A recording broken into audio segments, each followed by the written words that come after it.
What is up, everybody? How are you? Did you miss me? I missed you. The weekend is over. The first half of the week is over, and it is time for your daily dose of dork for Wednesday, July 1st, 2026. And we have a special new member of the Nerdling family, the Comics and family. This is Miss Betsy Braddock here. Look at this.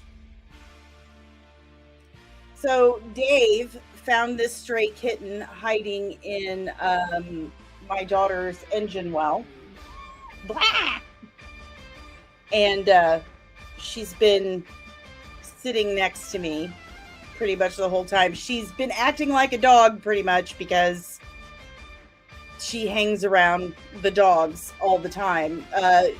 Dave was wanting a barn cat, but you know my family. She's not been outside. And Dave got her a special bed and special bowls. And she's been pretty much sleeping with us. So here you go. Here is Miss Betsy Braddock. Say hi. You gonna say words? No. All hail Betsy Braddock. Okay, that is painful. I'm going to put you down now because you're being crazy. All hail Betsy. Betsy Braddock. Okay, here she goes. But, I gotta... Hi. He saved her life, though. I do have to say. I don't think she was going to make it. She was all on her own, and look how tiny she is. We've had her about a week now, and she's an itty bitty one. Itty bitty bitty bitty. She's grown a little bit since we had her, so she wasn't going to make it. But hi, how are you? I hope you guys are well. I'm good. I'm okay. We'll talk about announcements in a moment, but happy to see you. Make sure you hit the like button, subscribe if you are new, and ring the notification bell so you get notified whenever I'm back with any more of this nerdy nonsense. It really helps me out. It does. It helps support the channel, and it lets our algorithm overlords know that you're picking up what I'm throwing down, and you think other people might appreciate it as well. So there's that. We've got a great topic today. Again, oh, she found the charger cord. Great. But we've got a really phenomenal topic today. It's happening again, you know, and we saw it coming. They were on damage control before the film came out. We knew it was going to happen. Of course, Supergirl. Supergirl has hit theaters just this last weekend. And it's not good. It's not great. I've seen it. Caro has seen it. We've all seen it. And it's one of the worst movies I've ever seen, from the one-ply plot to the copy-paste villain, the terrible dialogue, and just really going outside of the personality and lore of the character. The film just falls apart. It's not good. But if you try to mention that at all, anywhere, online at least, they don't have the testicular fortitude to confront you in, 3D life. If you say this online, then again, it's the acolyte. You're a bigot. You're sexist. I have internalized sexism. I'm an incel. I should have a talk with my children. They're immaculate conceptions. Does that mean they're saviors? I mean, They might be very excited to hear that. I should call Amelia right now on speakerphone. Did you know you're a savior? Who knew? Who knew? And it's all because I don't like the Supergirl movie. Exciting stuff.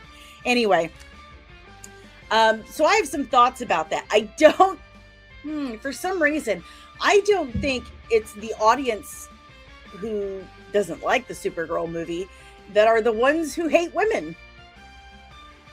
I don't think it's them. And we're going to get to that after we, of course, go through our announcements and our headlines. But first, as usual, I'm going to have to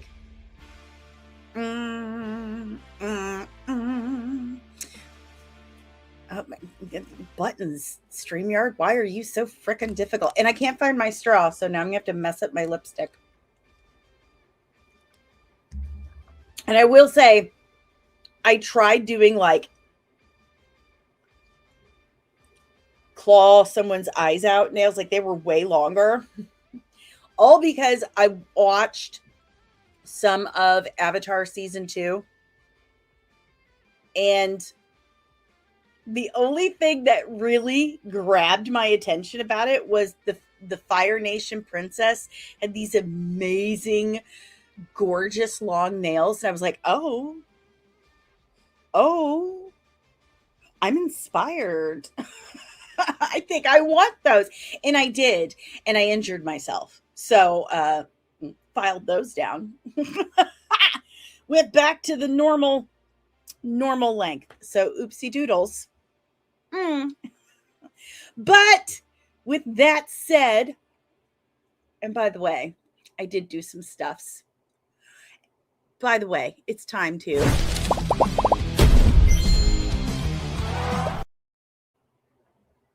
I made some things. Hey, oh Mari, I started the stream on time. There is a loose hair again because I shed like an Australian shepherd. I was on time. I started right when I intended to start. So, but thank you for the $2 super chat. Much appreciated. So you tell me what clip you would like, or I'll just pick one. I could just pick one. You know what? I'm just going to pick one that goes along with, let's see. Oh, here we go. You're my secret favorite. Don't tell the others. Don't tell the others. You're my secret favorite. Don't tell the others. Love you, Michelle Gomez. So thank you very much, Omari, for that $2 super chat. By the way, I don't know if I should tell you guys this. It does happen. I overshare. However, I was $3.74 shy of a payout for July. And it's all because I took a hiatus. So no paycheck for me in July, but that's okay. I'm fine. Save it for announcements. Save it for announcements. Good morning, Ensign Deranged Lunatic. Good morning, my friend. Good to see you. Good to see you. And good morning. Is it Lieutenant? Lieutenant Fan Cheered? I need to see. This is the thing with StreamYard, and I need to figure out a solution for this. A lot of the times, I can't see. It just shows me that it's a member. It doesn't show me beyond that. So I apologize. But welcome and thank you. By the way, you look new. So that means you get a welcome to the Nerdling Army, which I have. By the way. Receiving incoming transmission. Receiving incoming transmission. Nerdling Army clearance approved. Access granted. Welcome, nerdlings. I did stuff. Welcome to the Nerdling Army fan cheered. Your queen is grateful. Thank you so much. Good morning, Lieutenant Backyard TARDIS. Very high-ranking member of the Nerdling Army, I assure you. I'm not a cat person. I'm not a cat person. It has nothing to do, it might have a little to do with the cats, but I was traumatized with cats as a child. Like traumatized.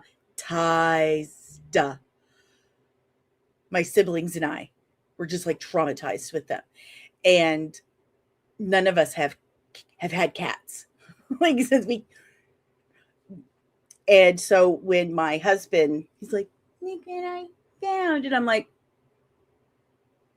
"What's that? Is that one of those things that shits in a box and then comes and wipes its feet on you?"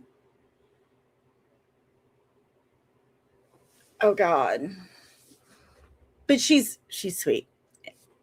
Ish. She's sweet. And I got to name her. Obviously, her name is Betsy Braddock. So, but yeah, I'm very much a dog person. I prefer the animals that use the restroom outside, and I don't have to scoop it in a box and be reminded of childhood trauma. She really loves the dogs. In fact, I may have to pull up a picture because everyone here, you're new, but you're going to get to know Tiny. Tiny is my original co-host. He is my Ewok baby. He is a Shih Tzu. You've never seen a dog with more personality. Contributing editor Kino is convinced that he is a wizard trapped in a dog's body. My dog Tiny, Lord Titus, Livingston DePriest, he thinks that cat is his, that this little kitten is his pet. It is the cutest thing ever. It's the cutest thing ever. I'm scrolling for more members. I'm sorry. You guys got me distracted with the cuteness. And there he is. There's Keto. Good morning, contributing editor Keto. Okay, now we got to get to the non-members and non-super chat. In the chat, I actually have to scroll for a little bit. That's nice. But that reminds me, next week we're going to do a members only stream on Tuesday. What are we going to stream about? I don't know. I think we're just going to hang out. So we're going to do a members only stream on Tuesday. Tomorrow on the Discord, we are going to do a watch party. So fan cheered, if you are not in the Nerdling Army Discord, please speak up and I will drop the link again over on the members only YouTube community. It should be there. If it's not, please say something.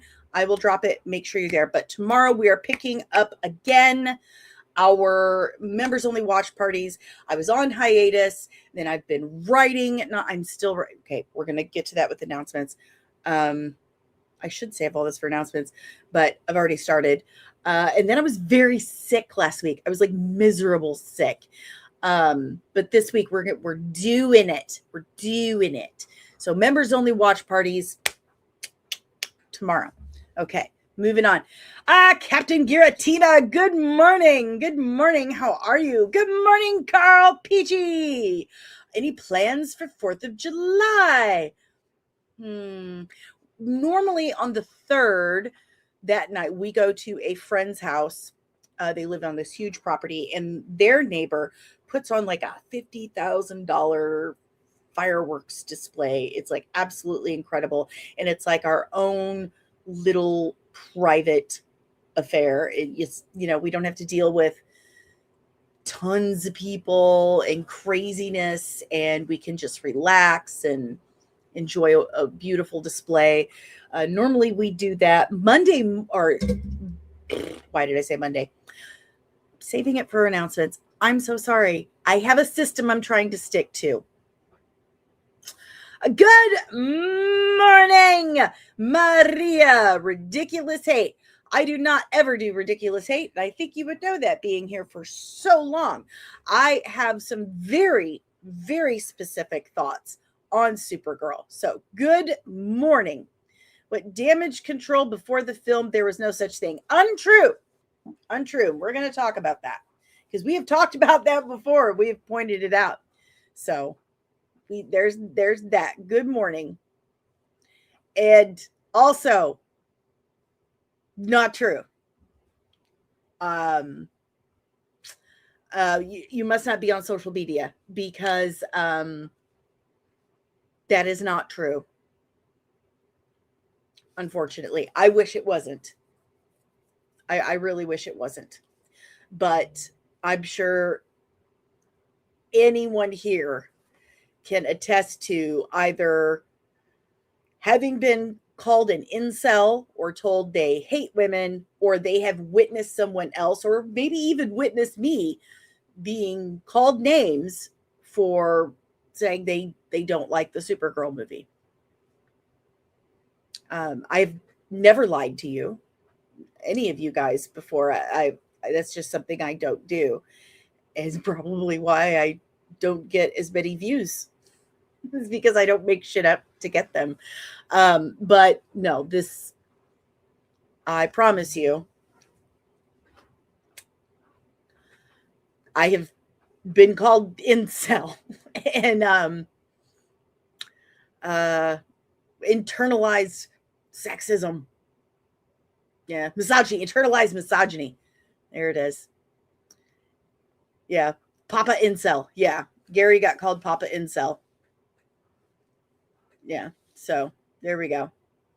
Who else do we have?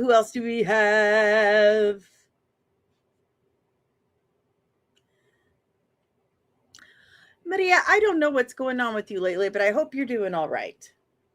I sure love you, and I pray for you. I do. Omega Swiper, how are you? Good morning. I don't know why you're on this kind of like. First of all, no, why is this kind of an either or situation? I'm non-denominational. Like, I love all of it, honestly, truly.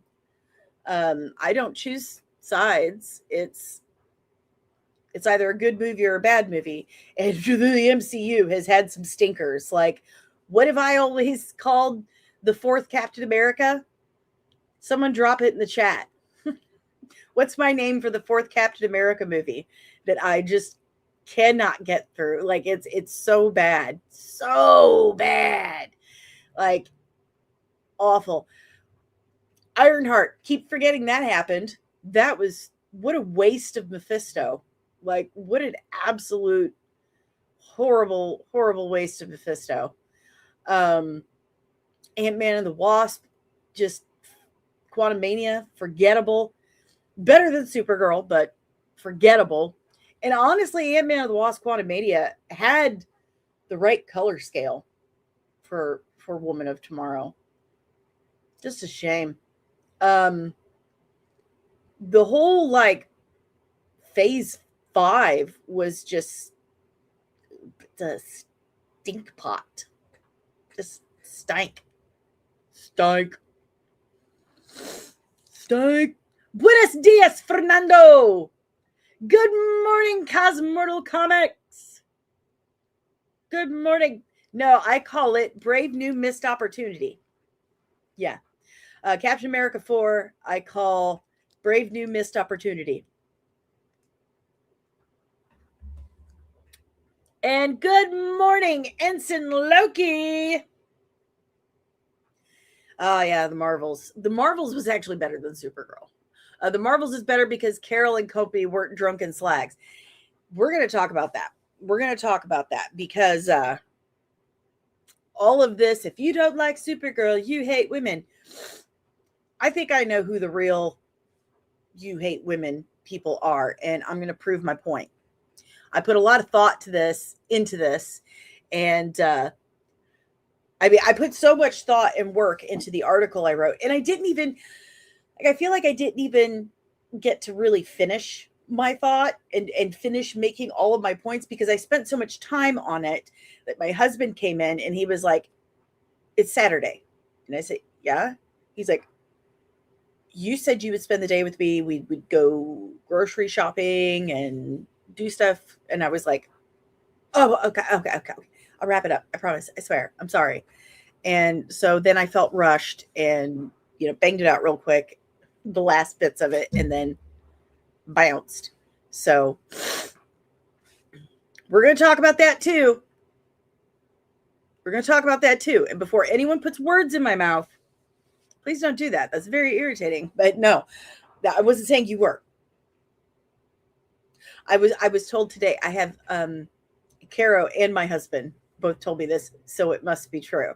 But if you are a texting friend of mine, like if we actually have texted each other, apparently I have an issue where sometimes I will text you when I am already in mid conversation and accidentally forget that I haven't told you vital information. Like I thought I told you, but that was honestly just all in my head.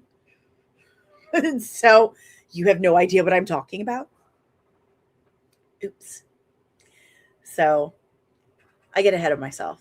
I apologize. But we're going to talk about this because this is one of the reasons why I hate buzzwords. Feminist has become a buzzword. And when I was younger, when I was coming up, feminist didn't mean what it means now.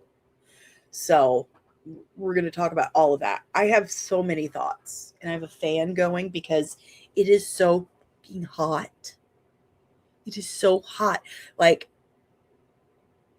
we have the air conditioning on, like really, it's on, and it's still kind of hot in here. But also, I'm an amputee and I'm missing an artery and stuff.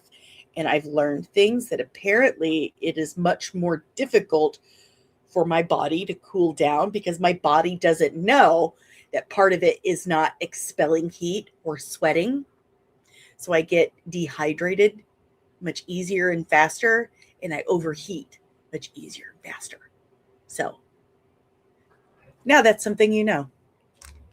You're welcome. That's why I'm always guzzling. Apologies. I know, but I'm always busy. You know I'm always busy. Anyway. I know. And I've also forbidden my husband from watching Obsession. Because I'm a little worried that he's going to watch it and go, okay, like, here's Dave watching Obsession. And then he'll go,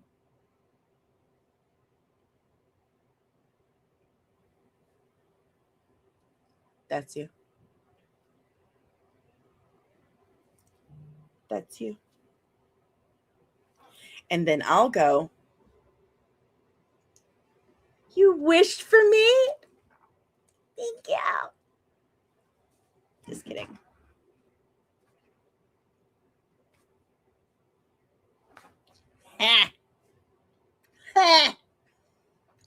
I make joke, but no, seriously, he would probably say that. All right, guys. Now that we've said hello to the chat, that means it's time for, oh, I'm so excited. This is new.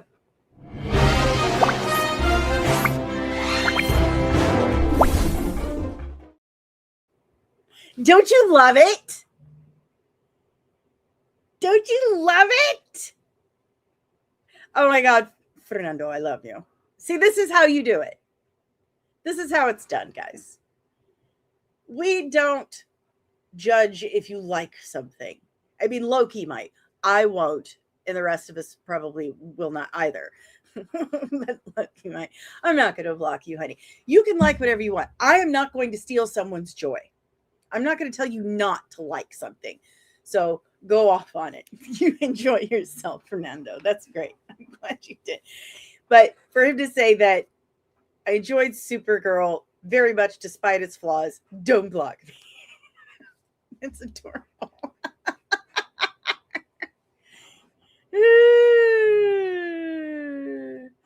Oh my God. Anyway, I made lots of new intros, so I'm glad you guys enjoyed that. I was very proud of that.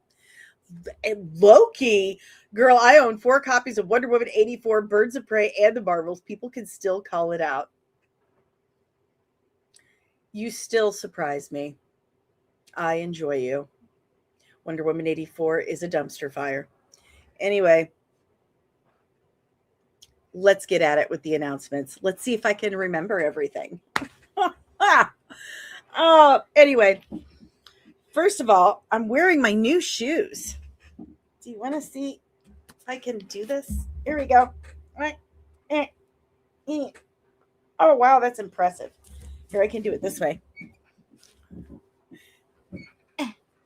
Check them out. Look at these red Adidas. Oh my God, are those sick? Look at that. Red Adidas, man. So cool. Red Adidas Samba. Not really an announcement. I just wanted to do that. They're so cool. And I have green and white ones too. Dude. Thrift store. Anyway, I wish it was an ad stream. Come on, Adidas, sponsor me. So there was that. Also, you guys are killing me. I'm going to show you because I posted late last night. Since I got back into like really, really writing, going to bed at like 8 o'clock when I usually did has become a problem. Like for real. It's become a problem. So I have finalized a few things for Twitter can stop it. I finalized a few things for the short stories that I've been working on, and I keep bless you. Thank you. Oh, is it the chickens or is it an issue with the animals? Is it the animals? So anyway, I have announcements. First of all, here is the final cover of part 1. I'm going to take the chat down for a second. The stupid cover here. No, it won't let me do things. What if I, no, yeah, you can kind of see it. There you go. Yay. That is the final cover for Last Dance of the Hesperides, A Veiled Legacy Tale, part 1 by me, Danny Sanssouci. Also, I have been in rewrites on this for like 72 hours. I know that sounds like not very much because when we hear 72 hours, like, oh, you've only been doing rewrites for 3 days. No. I mean, I've been doing rewrites for a total of 72 hours. That means 12-hour blocks I've been writing. Okay, so there's at least 72 hours of rewrites in The Last Dance of the Hesperides, part 1. Yes, that is a lot. That is a lot. Thank you, DL. DL is one of my beta readers, and he has been waiting. I told him last week, it's like, oh, all I got to do is like do these little rewrites for these edits, and I'll send it right over to you. And it's been a week. Whoops. Sorry. Part of the issue is people don't really understand, people who aren't writers, like my family, that when you're like in the zone, you come in and take me out of that zone. It's like trying to get an oven to preheat again. It takes a minute. So I got interrupted a lot. Also, some of the rewrites included adding a couple of more scenes that I felt really needed to be there to make the narrative stronger and more solidified, if that makes any sense. Anyway, I'm digressing. I'm very verbose, which is one of the reasons why I had to go back into rewrites. I tend to get carried away. Anyway, I promise this time, I mean it, I'm almost done with the rewrites. All I have to do today, when I'm done streaming, is finish writing this one additional scene, go down to another scene and kind of whittle it just a little bit, and then kind of flesh out another. And then that should be good to send to my beta readers, which will be DL, of course, Caro, and one other. So once that is done, once they've read it and given me their thoughts, whatever changes they suggest, hopefully they like it as is, because I have put so much time and effort into this. I literally was going to sleep a few nights ago, and before I fell asleep, there was a full second where I actually thought I was a man living in ancient Greece. I sat straight up in bed like, Jesus, I have got to finish the story. I've got to get out of this dude's head because this is too much. So anyway, I'm like this close. I'm this close to finish this round. So anyway, this right here is I don't know what direction you see it. This is the final version of the cover. Also, because of the scale it has taken on, because stories evolve, and this is something that has been with me a long time. And I really wanted to really ground it as much as I could in an actual place and in some actual mythology. Because of that and how it has evolved and grown, it has now grown past being a series of short stories as it was initially intended, and is now a series of novellas.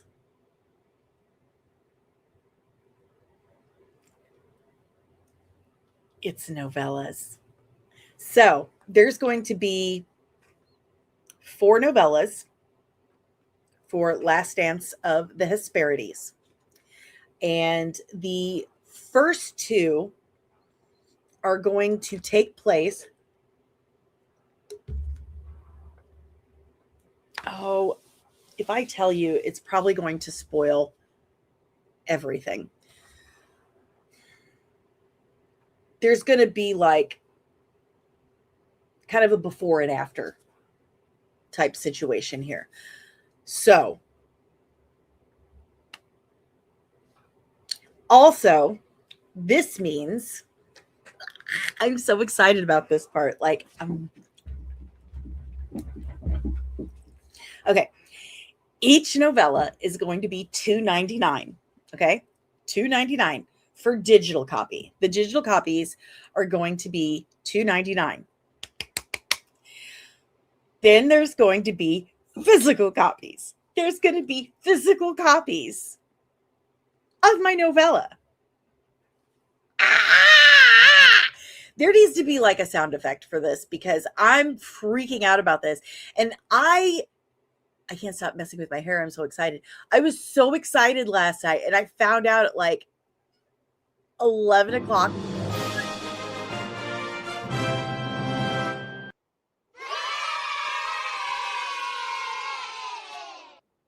So it's going to be available for digital and physical copy.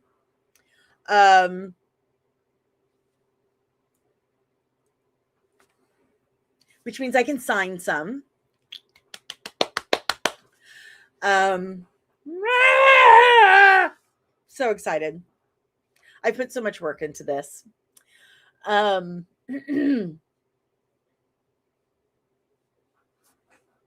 Digital and physical copies. Obviously, the physical copies are going to be a bit more, but it's going to like $5.99, $7.99. It's going to be less than $10. So, also, here is the official description, and I'm so excited because oh my god, like I'm so excited. I'm so proud of it. So proud of it. That I'm so proud. This is actually going to be the first entry in my connected universe, in the Veiled Legacy universe, because it's coming out before Veiled Legacy Midwest Gothic, my comic book. And the reason why that's happening is because one, I want to introduce you to my world. I want to introduce you to my universe. This is my iceberg. This is my iceberg. This is going to introduce you to the rules of magic and mythology and the supernatural and all of that in the Veiled Legacy universe, okay? And also, it's a way to help me fund the comic book, the thing I really want to do. So, this all started in 2004. 2003, really. But 22 years, almost 23 years, I've been building this. So I'm so proud. I'm so pleased. I cannot wait to take you guys with me. I appreciate you so much. I thank you so much for being so understanding and so patient with me the last few weeks while I've been working on this. We're almost there. We are almost at the end. Like we're just right there. So here is the description. Some stories tell of heroes.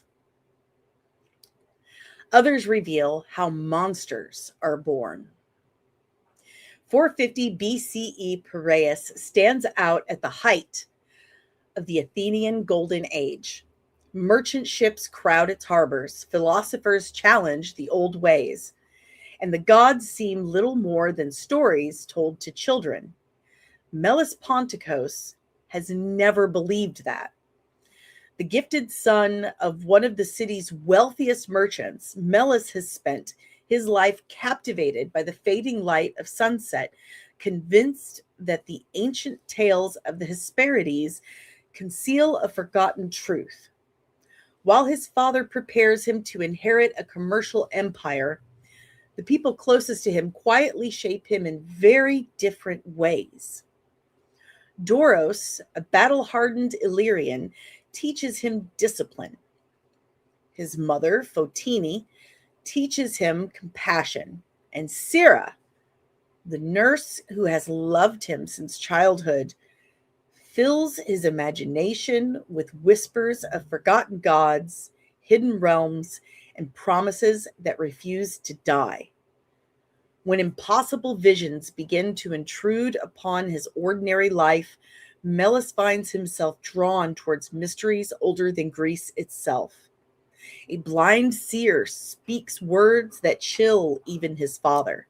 Strange voices call from the forest beyond the city. Secret gatherings stir beneath the cover of dusk. And a forgotten legend, dismissed by nearly everyone else, begins to feel terrifyingly real. As ancient loyalties awaken and unseen powers begin moving their pieces into place, Melis must decide whom to trust: his family, his reason, or the irresistible promise of a dark destiny that seems to know his name. Witness the tragic corruption and blood-soaked birth of mankind's first vampire. Discover the fractured family legacy that births both the first monster and first legendary first hunter. Explore the world where love, faith, ambition, and deception become impossible to tell apart against the backdrop of Hecate's cults.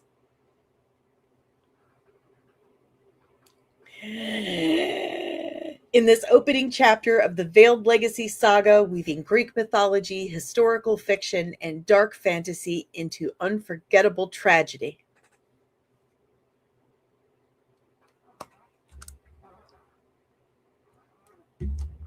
So there you have it.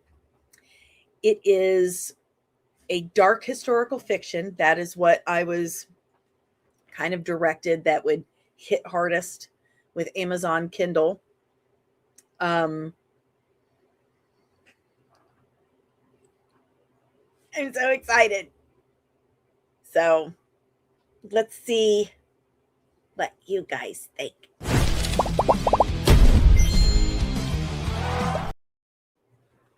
Okay. Said, glad you care about your writing. Keep going. It takes one plot idea to change the landscape. Thank you very much. I work very hard on this. Put it on Audible. Let people use their credits to buy. That is one of the options I think I have to do, and I'm looking into that. Definitely. I am very proud. Thank you so much. Cosmodal Comics, Danny is building a legacy. Years down the line, history will show how far she came to be an author. Thank you. And I have considered, like, maybe I should find someone to actually tell that story, the Danny legacy. Add to Substack. I don't know how to do that. And I don't know if I can, if I'm doing it through Amazon Kindle thing, because I think that's like an exclusivity type thing. We'll have to see. Another thing, we'll have to look into that. Use this for Uncharted or Indie or Tomb Raider. Ooh. But then they own I don't want to sell the rights. It's like, okay, I'm in. Thank you.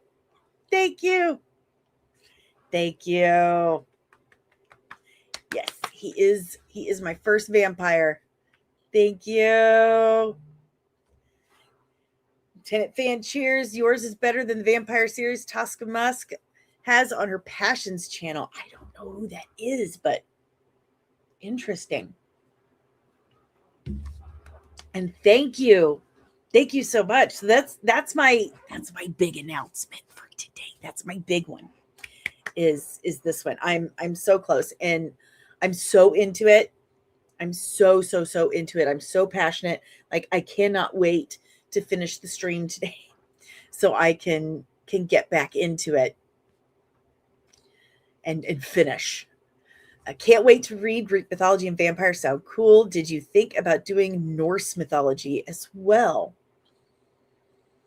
I have been a Greek mythology buff since I was 7. My mom gave me Dolaire's Greek mythology. That was my intro. I loved that book to pieces. It literally fell apart when I was about 6 years ago, actually. It fell to pieces. Absolutely love the book.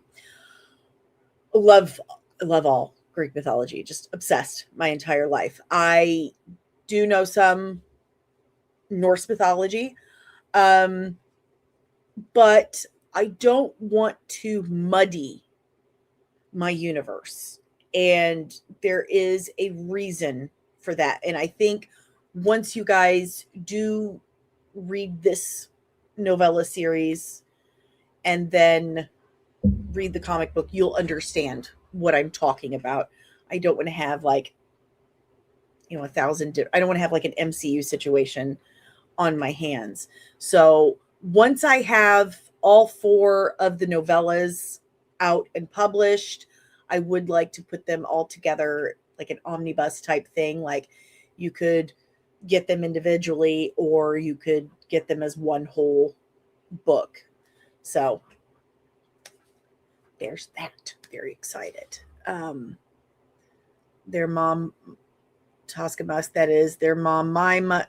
Oh, okay, so is that Elon's sister, I'm assuming?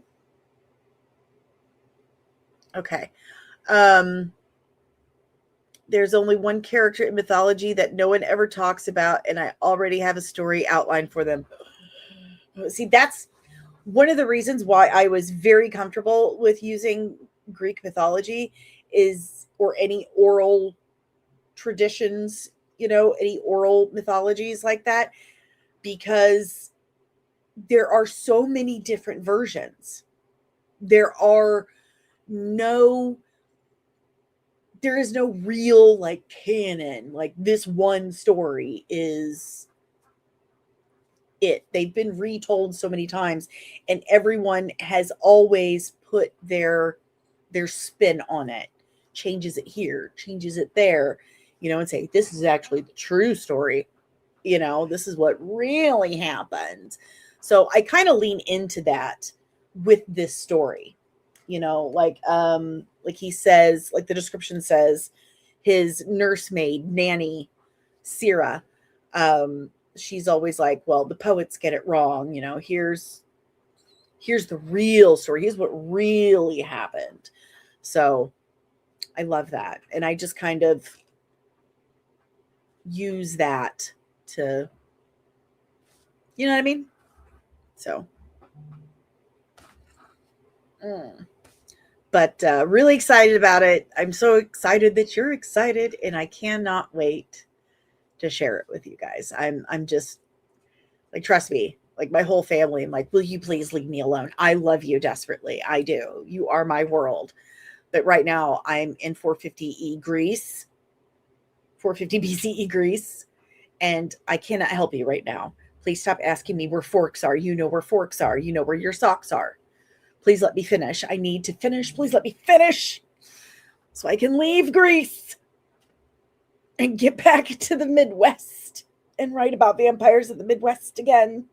But yeah, I feel like I can literally do nothing else until I finish this, which leads me to the next announcement. I have not edited Big Barda yet. I know I promised it this week, but I thought I would be done with Last Dance of the Hesperides. And my brain, being the way that it is, has not allowed me to do anything else. So I'm so sorry. I am so sorry. I apologize. I'm working on it. I promise. He says, but the first vampire sounds like a sequel title. I know, because it's a prequel. It's a prequel. It's a prequel title. Oh, before we run out of time, can you pick one of the members for our Cameo Shopping Storm giveaway for Save Stargate? Oh, you want me to pick someone for a Cameo Shopping? You want me to pick someone to win something? Deranged Lunatic. Deranged Lunatic. Deranged Lunatic. There you go. There's your winner. Mama Penny, good morning. Good morning, Lieutenant Mama Penny. Sorry. Good morning. You just missed me showing off the book cover and that it's going to be a series of novellas instead of short stories going to be $2.99 a piece, and it's coming out soon. I'm almost done. DL, I choose you. I choose you.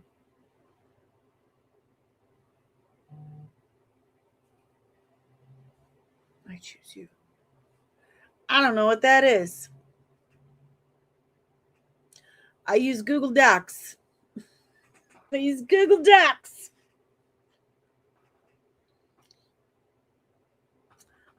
You guys, look at this. Look at this. Fight amongst yourselves. Whoever wins is my favorite. No, I've not turned good.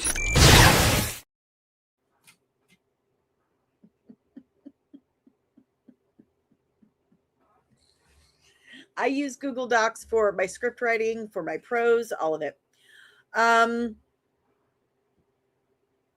Thursday, watch party over on the Discord. Okay. We're back on, baby. Tuesday, members only stream on YouTube. Saturday morning, I'm going to be on Comics Aficionados at 9 a.m. Central Time. Like super early. I know. Oh my God. Shut up, Esri Dax. Can I pick me?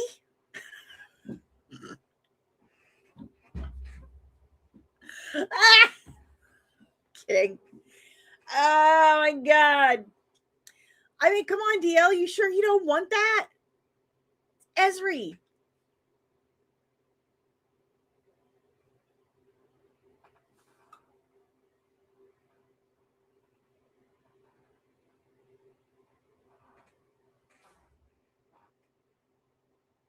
I mean, I felt like I was on a spaceship, and I'm not sure what to do with my hands. Be good just to hold them down by your Okay. side. Yeah, great. Well, we were real happy with what was going on, and at the end of the day,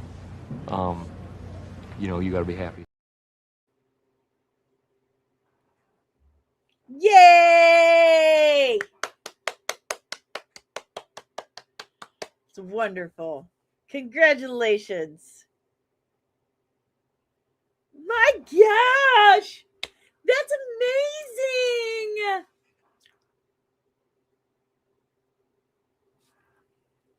That's so cool. The best people in this chat. That is so cool. That is so cool. You guys are the best. Thank you so much for doing that. That is so cool. Hashtag save Stargate, everyone. Make sure you are still sharing that around. Don't stop. Can't stop. Won't stop. Keep it going, y'all. I'm also going to be on is it the Creators Table? Yeah, Creators Table with Bootlegger Comics on July 10th at 8 p.m. Central Time. I love Bootlegger. He's so nice. He's so nice. So we're going to be there too, or I'm going to be there too, talking Veiled Legacy and Last Dance of the Hesperides. So speaking of which, don't forget, you can still pre-order.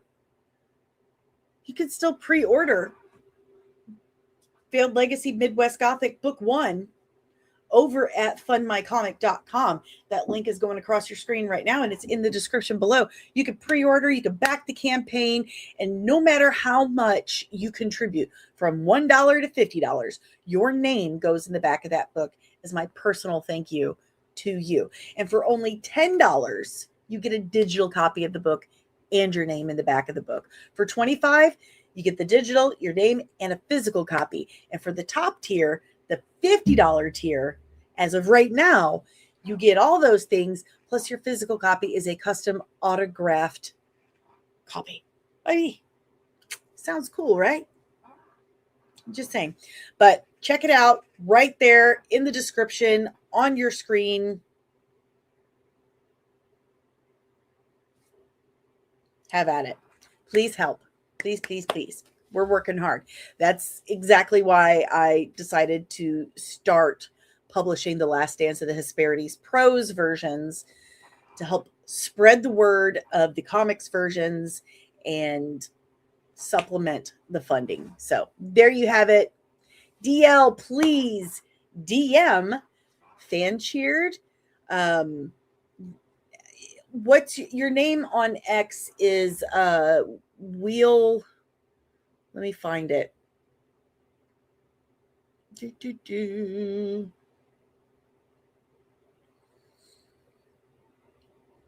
Oh, I have so many notifications. Did you just put it here? No. Okay. I know it starts with Wheel. I know that. I'm trying to find it.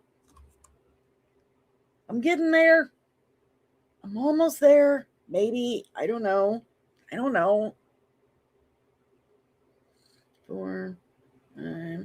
I'm terrible. Why are you guys watching me? Just watching me fail. Make ass out of myself. Wheels of the, there it is. Wheels of the System. I knew it started with wheel. Wheels of the System. Okay.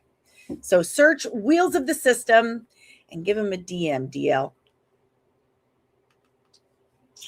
All right, guys. That is going to do it for our announcements, which means it is time to check in. The job is collect.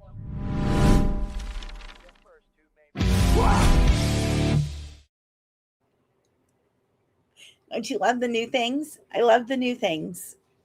I love them. Almost out of water. So here we go. I'm going to share my screen. Sharing my screen. Sharing my screen. All right. That's not what I put up there, but hey, it's pretty sweet, if you ask me. We got the first trailer for Robert Eggers' Werwolf, starring Aaron Taylor Johnson. It looks exactly like a Robert Eggers film. Now, in my opinion, I'm going to go ahead and follow you back. Wheels, it was right there on my screen the whole time. Wheels of the System. What is wrong with me? There. That way, I'll see it all the time. How about that?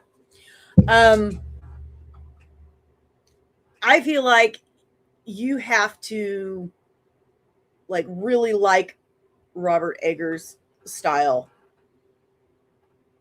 Period. Like it's kind of like Wes Anderson. Like some directors, they can do other genres, and they'll kind of, they can just kind of roll with it. Get see what I did there. But Robert Eggers, not so much. He definitely has his own style. I really liked Northman. I really liked Witch. Nosferatu. I'm kind of a snob with vampires, though. So there's that. It didn't just it didn't grab me, like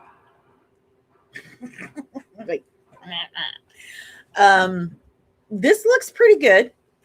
I can't help it though. The title reminds me of an episode of Mystery Science Theater 3000 that I watched when I was 17, late 90s, and they were watching some Polish werewolf movie, really low budge Polish werewolf movie, and Crow says something like, "Paul, you is werewolf." And so every time I see the title now, that's what I hear in my head. Paul, you is werewolf. So I'm gonna give it. Oh, I'm gonna give it a watch. I'm not a huge fan of Lily Rose Depp, but I do love classic monster stuff. I hope it stays pretty classic monster. I was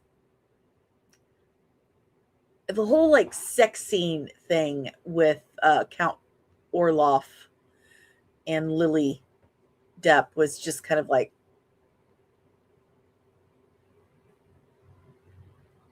I don't know. Can't put my finger. Maybe I'm supposed to feel uncomfortable. That's the point. I don't know.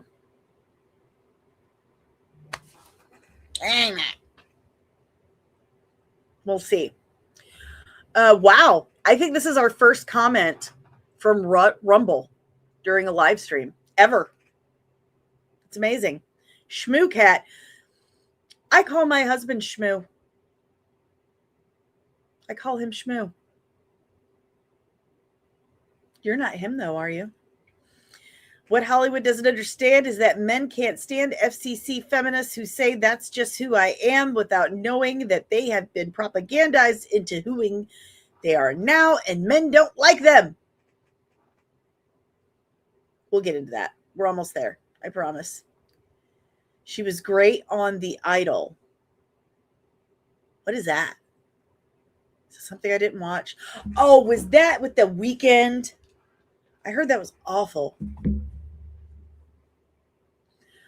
Shmugat, truth is a fact that has been proved by evidence confirmed between two or more that should be. Okay, so I see what you're saying there. Okay, anyway. Robert Eggers, Werwolf, coming out Christmas Day.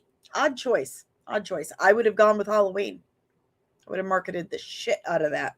But, you know, to each their own. That's fine. It's fine. Also, John Campia says that he knows who Batman is, that Batman has been cast, and he knows who it is. I have not reached out to best friend of the channel, Robert Meyer Burnett, and tried to get him to tell me because I know he won't. I've been saying for a long time that I thought it was Brandon Skellner. However, James Gunn is a madman at this point. Like, I just don't think he gives a shit about anything at this point. Like, seriously. He's just like, let's just mix chocolate pudding and spaghetti and see what happens, you know? Well, every kid experiments with food, but eventually their parents catch you and say, okay, well, now you have to eat whatever you concoct in that kitchen. And eventually you stop doing that because you have to eat it. I don't think anyone's ever forced James Gunn to eat the crazy shit he comes up with. And so he just keeps doing it.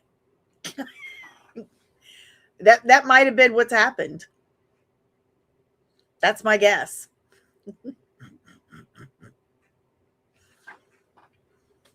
So. Who knows why madmen do what they do? That was the best version of that clip I could find. Then, like right when Supergirl premieres, like right when it drops in theaters, DC and Warner Brothers start announcing all of these projects, all these animated projects. So there's going to be, we knew that Starfire was coming, but Lobo is going to show up in the Starfire series. I mean, we knew that Lobo was going to be a standout in the Supergirl film. So they've announced that. Oh, yeah, and Silo's coming back this week, and I could not be more excited. I love Silo. Any Silo fans? Then you've also got Absolute Batman, an Absolute Batman series. Oh, I hope they don't shit the bed on that one. A Crypto series, because why not? Chocolate pudding and spaghetti. Mr. Miracle, we knew that there was going to be a Mr. Miracle series. Why is it not called Mr. Miracle and Big Barda? Strange. We've got Joker Laugh Riot. We have Superpowers. I think that's a kid's show. The new season of Creature Commandos and a spinoff of the My Adventures with Superman, My Adventures of Green Lantern, centered around Jessica Reyes, who I think her origin makes her kind of an interesting character, but facts are facts. She is the least popular of the Green Lanterns. Why would you create a series centered around the least selling Green Lantern? Why do they keep doing this? 0 cents was made. Again, Who knows why madmen do what they do? who knows? It's just, Creature Commando season 1 was okay, but all in all, forgettable. It wasn't terrible, but it was forgettable. Did I say Jessica Cruz? Did I not say Jessica Cruz? Did I not say that? Did I say something else? Said it's a Joker show where the Joker tries to solve the murder of Batman. Oh, yeah, that's weird. Why? When is Batman murdered?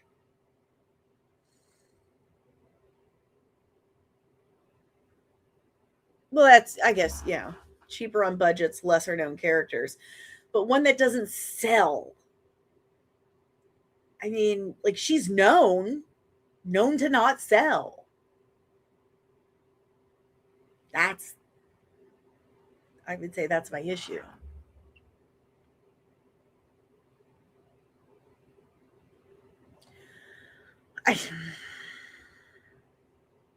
So they should have done Hal Jordan first, but it's Gunn. The dude doesn't care about DC characters, and this is my proof, his body of work.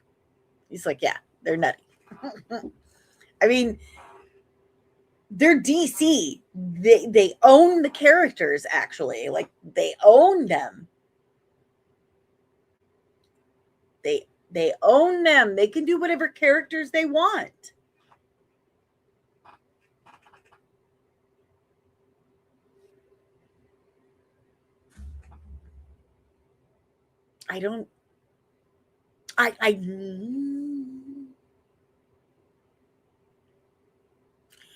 A Plastic Man series sells itself, as does a Booster Gold series. But where the fuck is it? Like, it's been over 3 years, but almost 4 years now. We have nothing. We have a tweet from a guy who said he submitted a pilot script. That's it. That means nothing. I could submit a pilot script. It means nothing. It means absolutely nothing. So, and in my, we'll say, limited expert opinion, and from the information that I have been given for almost a year now, I do not think that Gunn and Safran are going to be around much longer. Especially considering, why is it doing that? I don't know. Oh, I know I did sing like that.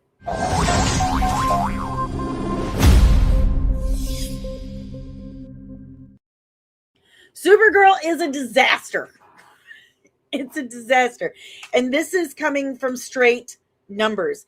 It didn't even make $30 million worldwide. Okay. The numbers keep changing. They keep going down. At first, they were like, oh my God, it made $30 million, $31 million over the weekend worldwide. And then they're like, whoops, sorry, incorrect.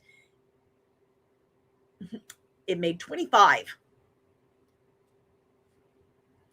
million. That's not good. That's not good. That's actually terrible. This is a summer tentpole film. The weekend before the 4th of July.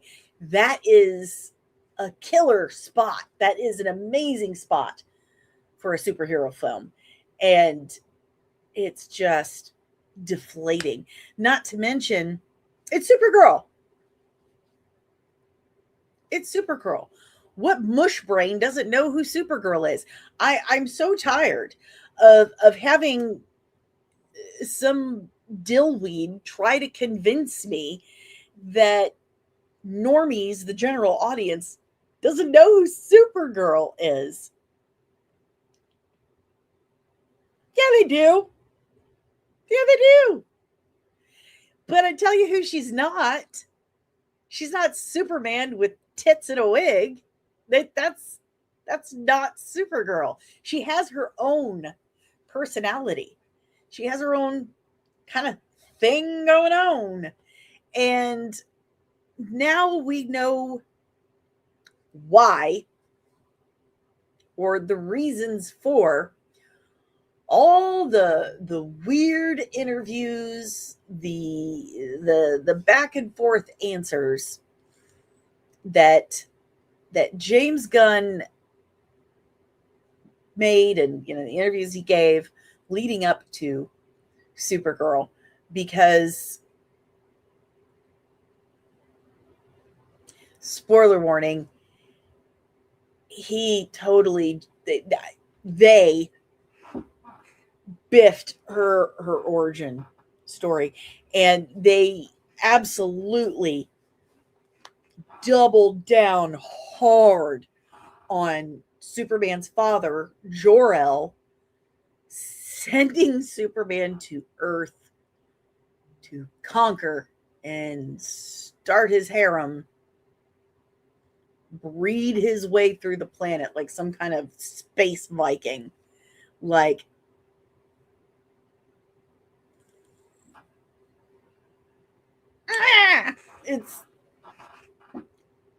it's not only that, but interviews have come out with Ana Nogueira just flat out misconstruing the ending of the book they adapted, saying that Ruthie kills Krem at the end of Woman of Tomorrow later in the future when she's an old woman, and that is not what happened. And even the author himself, the Tom King, has said that no, she didn't kill him. Whacks him with the cane.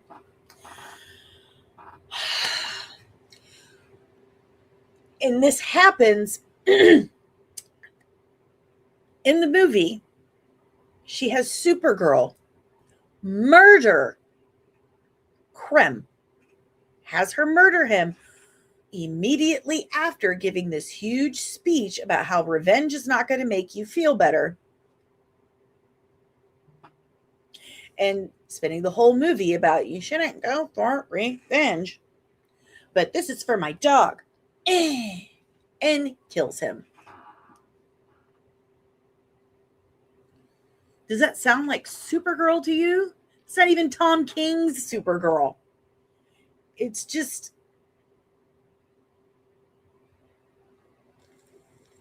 but she's gonna write Wonder Woman and Teen Titans. Just so, first of all, blatantly, it completely destroys the source material.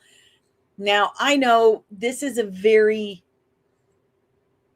be a very blurry line. There have been movies that have had to change the source material or depart somewhat from the source material, but they remain true to the spirit of it and true to the spirit and personality of the characters. And I think I have the wrong overlay up. I need to correct that. Apologies. There we go. Sorry about that. I just realized.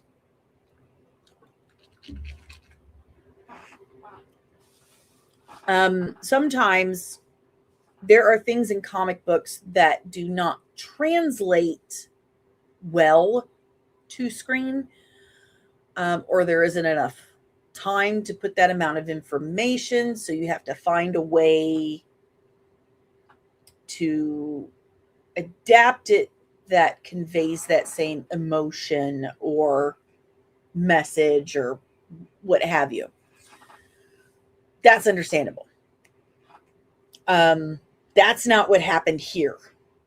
They just eliminated it altogether. The spirit of the book, Woman of Tomorrow, was that Ruthie was grieving. Kara was also grieving, but they were both handling it in two different ways.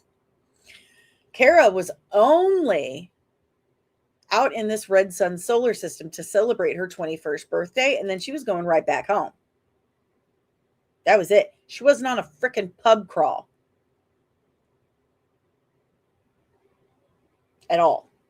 She was there for her 21st birthday to enjoy this kind of earth tradition that she had picked up from her new home that she very clearly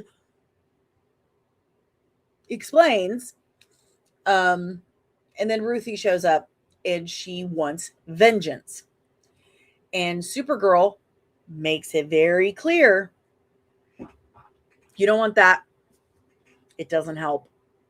We don't kill people. That's our motto. Okay. And you see this suit. We're very proud of this suit. My cousin Clark and I are superheroes. He's an amazing superhero. I really look up to him. I love being his cousin and living on Earth. Like, I'm paraphrasing, but that is Woman of Tomorrow. And Ruthie learns how to deal with her loss and her grief appropriately, and how to grow from it and learn from it, grow as a person by spending all these weeks on this space bus and traveling with Kara. That is Woman of Tomorrow. Okay. And as someone who has experienced a lot of grief, I appreciated that about the comic. And the art is gorgeous. Bilquis Everly, wonderful artist. And they took all of that away. Like, they didn't even use that gorgeous color palette that she used. Like, they took every contribution that Bilquis Everly made for that book and just like, tossed it and made it look like Guardians of the Galaxy. They gave her the trench coat, but the trench coat doesn't even look like the trench coat they put on the cup. So anyway, so there was that. I felt like the original story told it better and had a better message. Like, this one didn't even have like an actual message, because whatever it was trying to say, it completely eliminated it when she killed Krem.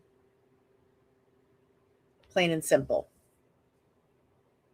Yeah, Guardians 2 had more color than Supergirl, and he hates Volume 2. Volume 3 did. Like, when they're the suits and all that. Like, yeah, absolutely. The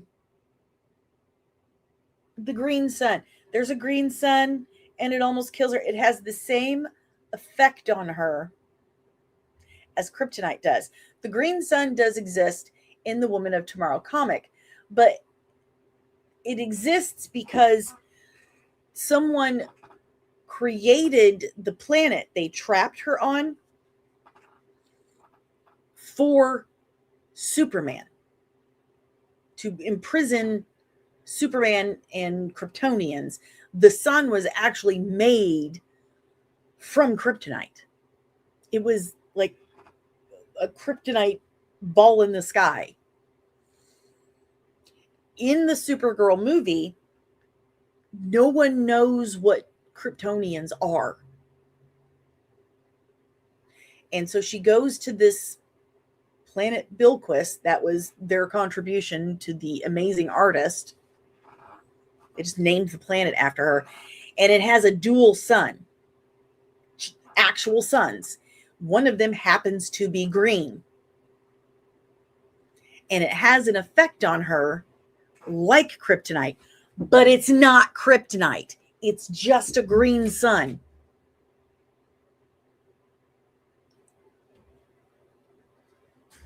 And this is exactly what I said, Lieutenant Loki. By this logic, a Green Lantern could kill Superman. Oh no, it's green. So stupid. James Gunn, please tell me what kryptonite is. Nobody caught that. Nobody.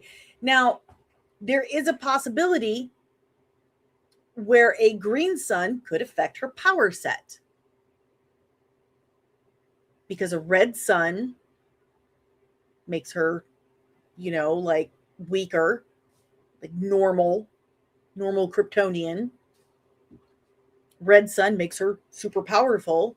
A green sun might actually weaken her, but it won't kill her. It would just lower her powers, possibly. I'm just spitballing here, but it's not kryptonite. She's not gonna react to it like kryptonite. It's not gonna poison her. And why couldn't Kara break out Lex for the crypto antidote? Why couldn't Kara just take crypto to the yellow sun with her?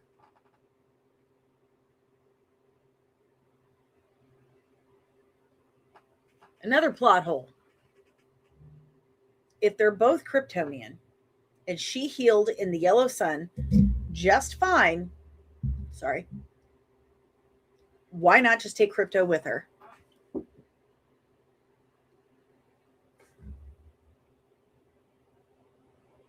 It's another Supergirl from one of the Peacemaker worlds. Don't get me started on Peacemaker season 2. Another thing they did was in her origin, and this is her established origin now. This is not her origin when she first came out, was that she was born in Argo City after the destruction of Krypton. However, that origin has not been used for almost like 65 years. Because it's dumb. There are parts of it that really just don't, that really fall apart very quickly. In Woman of Tomorrow, you have Supergirl's actual origin. Clark Joseph Kent. He's named after Jonathan Kent's father, Joseph.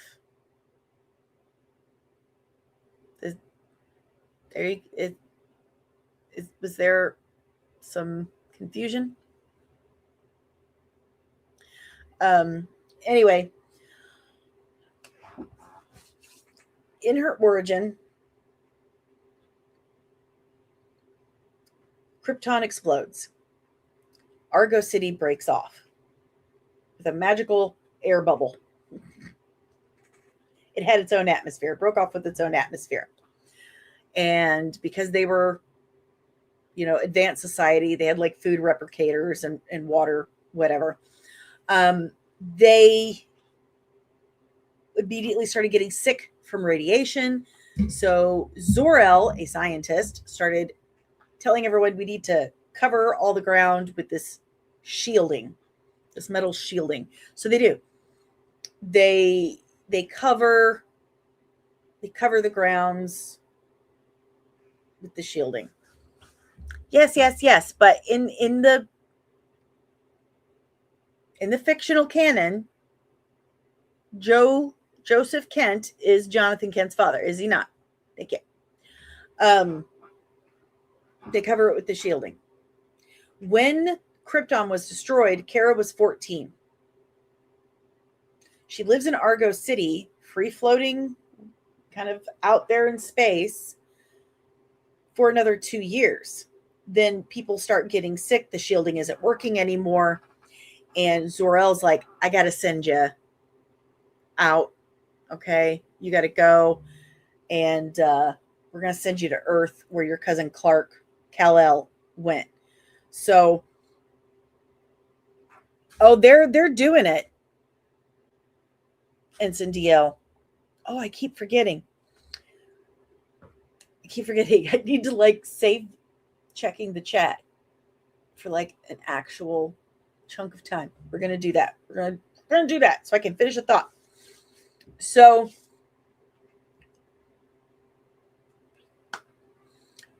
people start getting sick. And Zor-El tells Kara he's got to send her to Earth. So he sends her to Earth. She is actually older than Clark. She's at least 14 years older than Clark. But in one continuity, she got stuck in a chunk of kryptonite and it slowed her down. There was a time dilation, another one with a black hole, time dilation. And she shows up. Clark's already a grown-up. She's still a teenage girl. She's still 16. In the movie, she was born 8 years after the destruction of Krypton. And she lives there her whole life and watches her mom die of cancer and all this other stuff. And then they send her off. They're just doing whatever they want to do. Like these, you did not write these things. You did not create these things. These are established legacy characters that have been around for a very long time, longer than you've been alive. And the audacity and arrogance to just say, you know what, I can do it better. I'm going to change it to however I want. It disgusts me. So they changed all of that to make it however they want. So Clark is still older than her. And in this one, the movie starts off with one of the worst, most pointless montages ever.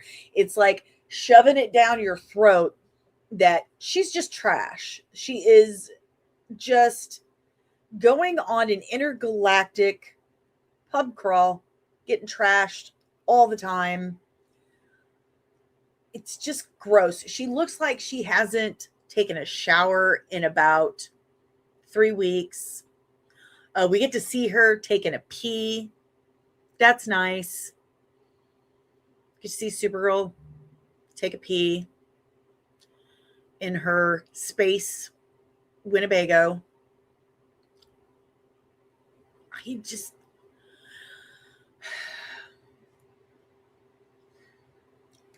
So what message does this send young girls? You know, we're constantly told that we need to lift up women. We need to lift up young girls. Women first. Believe women. Blah, blah, blah, all this stuff. Women, women, women. But then we hire the wrong women for the job. We pay no respect to these,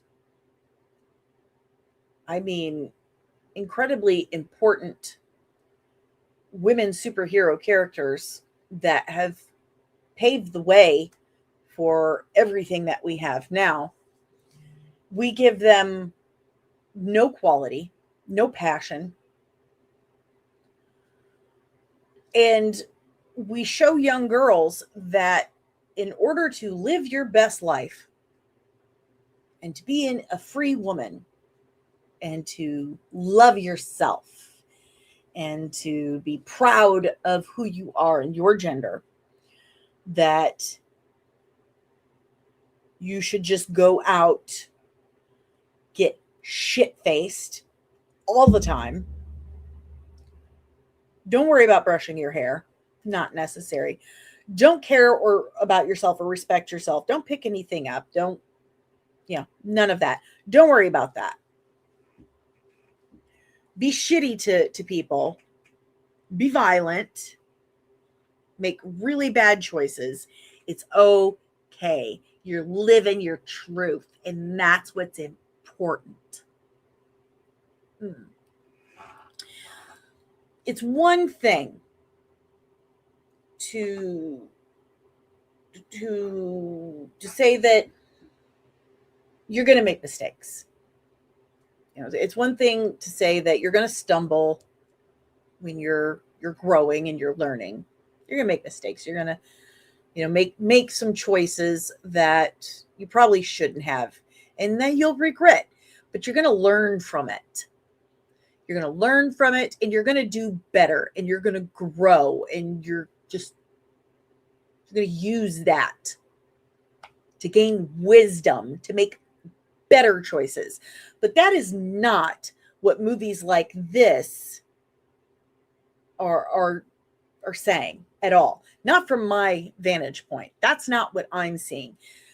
What I constantly tell my kids, especially my daughters, remember I have 2 of each, is that you have intelligence and you have wisdom. And they are 2 totally different things. Intelligence, you can be born with intelligence. You can get intelligence from Google. You can get intelligence from your phone. You can get intelligence from the back of a cereal box. It's not hard. Intelligence is easy. Anybody can have it. Almost instantaneous.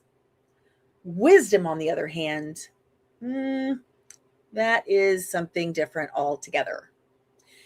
Wisdom is something that you won't have without lived experience, without time, without age, without moving through life, learning from mistakes and allowing yourself to grow from them and learning how to make the correct choices. You cannot get wisdom any other way. Wisdom is not something that someone else gives you. You can get advice from people all the live long day. I get advice from people all the time. I hear their wisdom all of the time, but we are human beings. How many times have your parents advised you on something when you were young and you were like, you know what? You are absolutely right. I think I will stop smoking pot with my friends after school. Yes, you're absolutely correct. I have no idea what I'm doing yet. I am not an adult. I am just a kid who doesn't know my ass from a hole in the ground. You're right. Not once. Not once.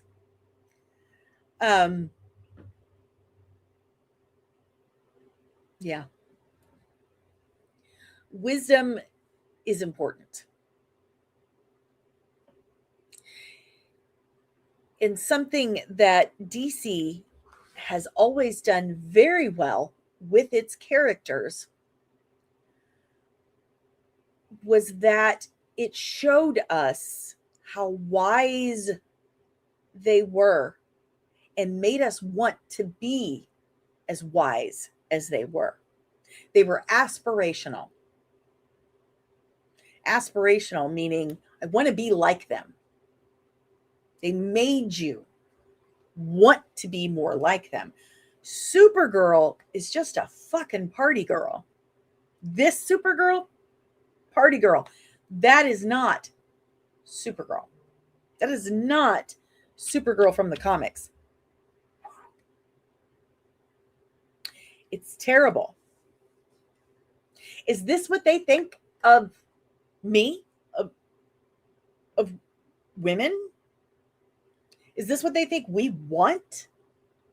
First, we're told by modern pop culture that I don't have to have this magical organ inside of me that creates life to be a woman. And now they're telling me that being a woman just ain't shit, you know? You know, my generation spent years trying to prove a point that being a woman meant I don't have to sacrifice my femininity, my sensuality for strength, physical or mental and emotional. I don't have to sacrifice that for strength and independence. I can be both things. I can be a girly girl and still practice Aikido or, you know, make decisions and pay bills and stuff. And now it's, you know, to be a woman means to wear a dress. And if you wear pants and like to punch things, then you're obviously masculine. That's silly. It's so absolutely ridiculous. It's so ridiculous. So a lot of the women that I have seen getting offended about the discourse over this film don't seem to understand a very simple fact. This genre here, and I'm talking about comic books on the whole, comic book movies, action science fiction movies, that is a very masculine genre, okay? That is not an attack on women. Why the fuck would I attack my own gender, okay? I'm very proud to be a woman, and I do feel like we have gotten quite a bit of the short end of the stick here because of what's been going on. It's either we get this slop that's supposed to represent me, or I get blamed that we get this slop because of women. That's not fair. That really sucks because I really like this genre and I like it the way it's always been. Yes, it's a masculine genre because it is.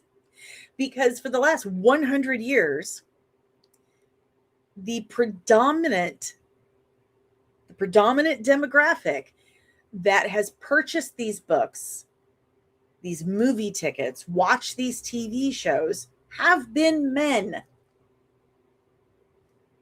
Those are just numbers. And it's not an insult to women. It has nothing to do with that. It's just that's who was buying them. So that's what was written into that content. There are women out there who do enjoy masculine media. Me.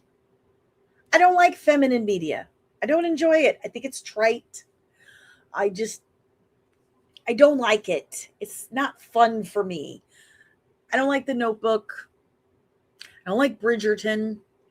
I don't like any of that stuff. I don't find entertainment value in it for me. I know a lot of women do. My little sister loves it. loves it. She's very, very feminine. But I'm not obviously a man, nor am I a masculine woman. I do have those traits, I like the masculine media. I got a lot of tattoos. I studied Aikido and boxing and stuff. Whatever. I love comic books. I write horror. However, I like my women superheroes the way they were written in a masculine genre. But for some reason, when these studios buy these IPs with a built-in fan base, they think, oh, this is a woman character. That means it's for a woman audience. So guys, let's make her stupid. Let's make her stupid. Let's make her slutty. Let's fem it up. When you take a masculine genre or take a character or an IP from a masculine genre and you try to force a feminine approach or storyline into it, it always fails. Always fails. And this has nothing to do with the writer being a woman. I am a woman. I don't know if you've noticed. And I predominantly write in a masculine genre. Do I have hairspray stuck to my fingers? I do. I apologize. That's gross. I was wondering. Hairspray. Action, urban fantasy, horror, masculine genre. And I'm good at it. Okay. I just let you know. Women can write those things. The right women. Okay. Not just any. You got to have the right one. You can't just say, okay, we need to support women. We need to represent them. We need to include some women. So, there's one. Just grab that one. Sir, she has a mop. That's fine. That's fine. I said a woman. So she's a woman. Just grab her. How about, there's another one. Grab that one right there. How about her? Sir, that's the receptionist. I said any. Clearly she knows how to type. Let's go. See if she can write Lobo.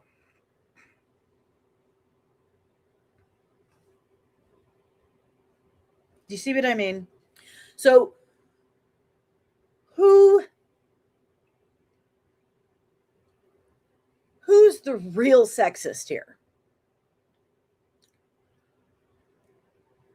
The fans who have loved these characters for almost 100 years, the way they were, perfectly fine. And definitely loved and supported female characters this whole time without anyone telling them that you have to support women or you're a bad boy. Or is it the studios who cannot be bothered to actually write compelling, deep characters with good plots and thrilling stories that keep you interested with 3 solid acts, and then spend the entire time attacking the fans that they made this movie for? If they're attacking those fans and saying, well, it's the incels, it's the dude bros, that's why it's their fault, then who did you make this movie for? If you didn't make it for the built-in fan base that made that character so profitable, you just had to buy it, then who the fuck did you make this for in the first place? Are you not aware that there are women out there who enjoy superheroes, like actual superheroes? Are you? And do you actually think that the way to get people to like you is to bully them incessantly? Like, didn't we have like a whole thing about that for a couple of decades? About bullying? I feel like we did.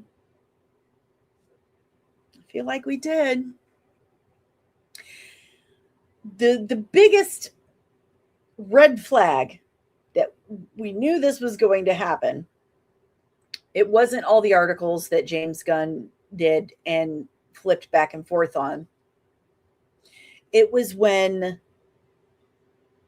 journalists started asking Millie Alcock how she felt, if she was prepared, if she was preparing herself for entering the world of superheroes as a woman, knowing that people hate women superheroes. And she's like, yeah, I know. That was damage control. That was preparing the way to start attacking the fans for not liking the film. They were already saying it. They were already saying they're going to attack you. Instead of acknowledging that we have legitimate complaints about the holes in the plot, that Krem was transformed from an actual kind of somewhat unique character to this very flat, boring, just dime a dozen villain who comes from a planet where it's, nothing but men. So they sex traffic girls from other planets, but their cells are full. They have all the women, because their cells are full. And they reproduce with these women, but they still just keep having boys for some reason. But they're full up of women, but they're still going to take more. Just doesn't make sense. And he looked just dime a dozen to me. If they had kept him the way he looked in the comic, it would have made a difference, especially how the story went in the comics. Totally different. But what if we talked about sex traffickers? But James, but Craig, I don't really have, a solid backstory as to why they're doing that. That's fine. I mean, you worked on Vampire Diaries, right? Just CW it. It's okay. Just CW it. Okay. Coming right up.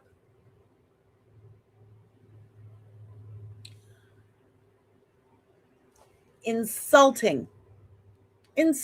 So, of course, the woman's superhero has to save other women from the big bad men.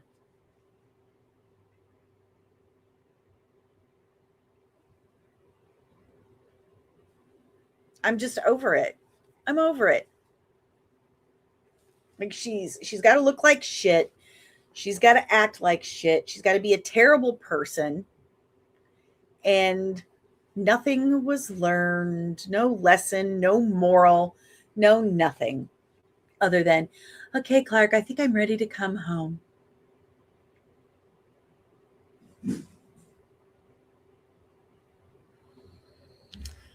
All right, guys. I think I ranted for long enough on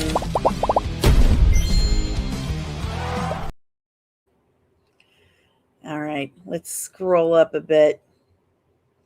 I'm getting hungry, and it's about time to pee.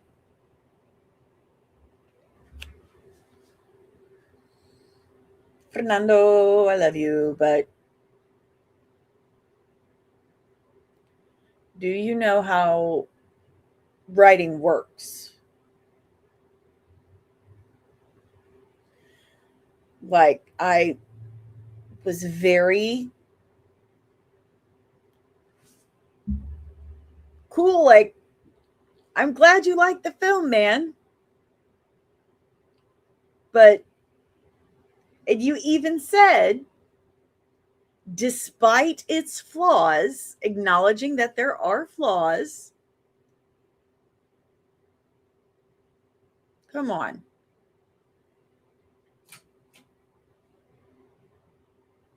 Come on, man. You can't have plot holes like that in a major motion picture that costs that much money in a tentpole summer blockbuster. No, you cannot. Fiction is one thing, but there's something called verisimilitude. When there are too many mistakes, when there's awkward dialogue or too many plot holes, it breaks the verisimilitude, which means it disrupts the continuous dream that you are supposed to be in, that grounds you into the dream that the writer has spun for you. And when that happens,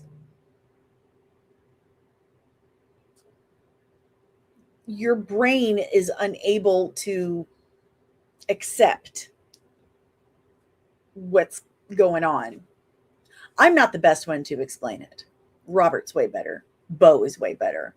By the way, guys, that was the other announcement. I want you guys to keep Bo, my friend Bo DeMaio, in your thoughts today. He's not having a good day. Season 2, X-Men 97, dropped its first 3 episodes.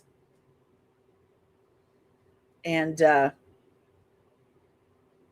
knowing my friend and writing coach, that is not his work. I know his work. I know his writing. He gave them... That is not his work. Anyway, yes, you need to have a solid script.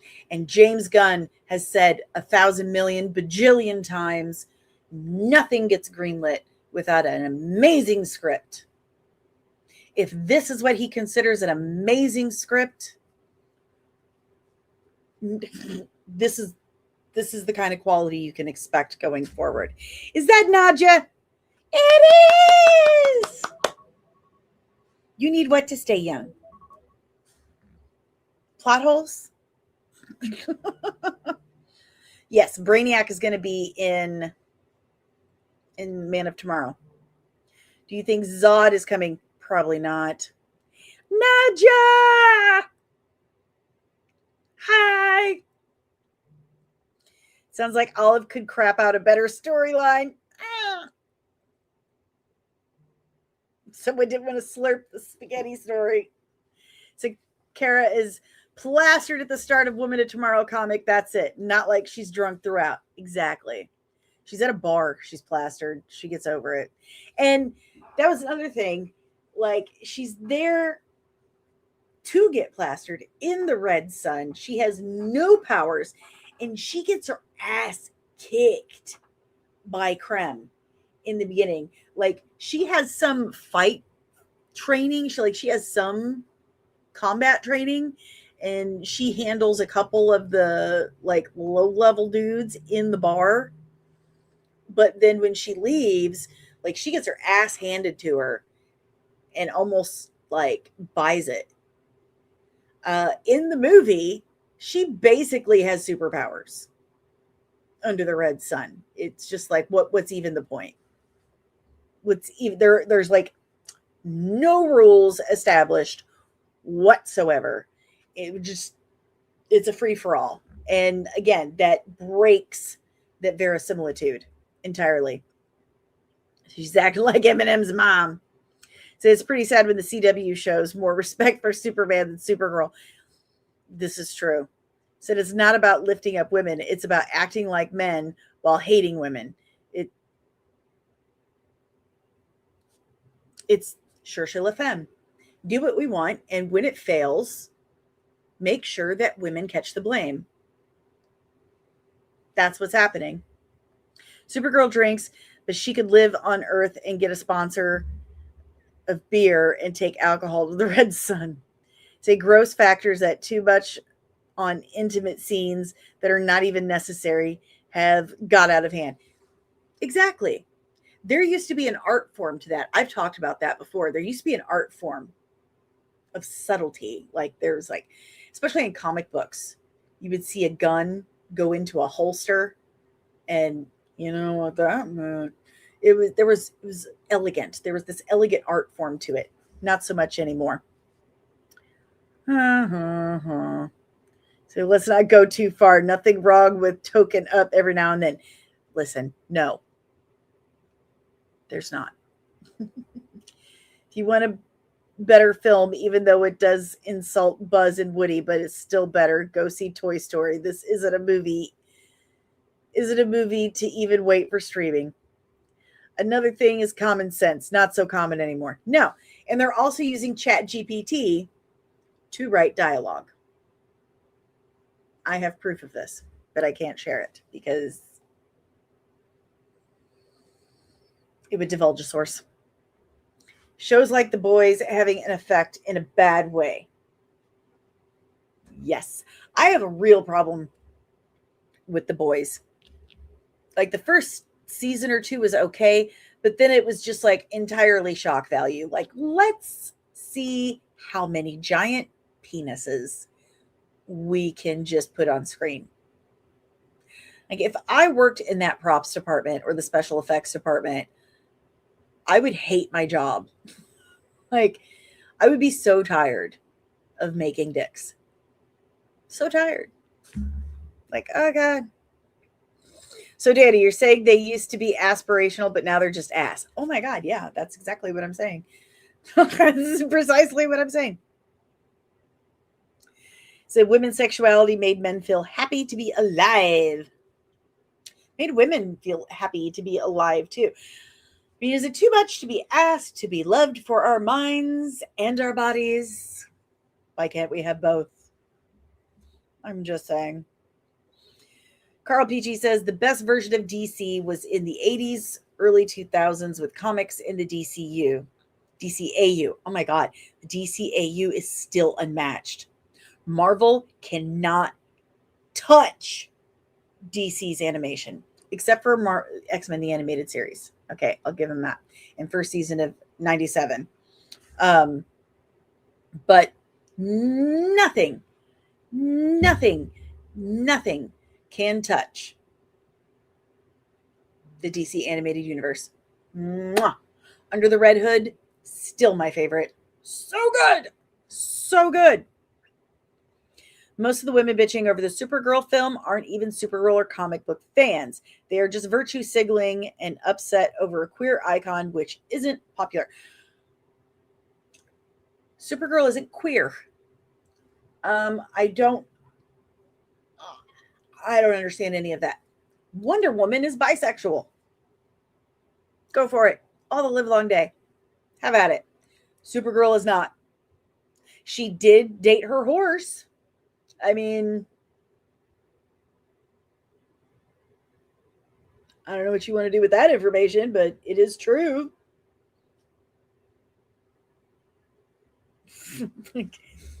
He was originally a centaur that got cursed to being a horse. Was he made human for like a day? They dated, they made out, and then he spent like the rest of his existence in longing for her. But she's not queer. So I feel like they just made that up. I do not. I honestly feel like Guardians of the Galaxy is more believable than The Notebook. Love mix of both feminine and masculine media. Feminine bores me. I love how they'll say this is for women, but blame men when it fails.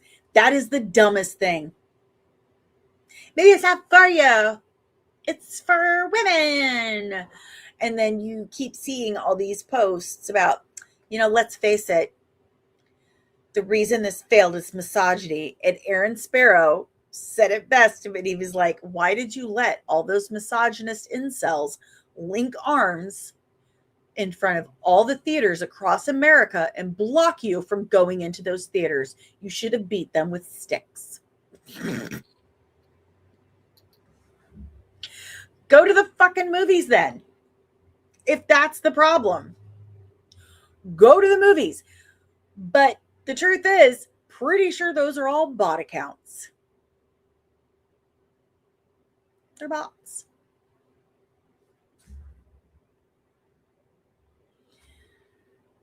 Ensign DL.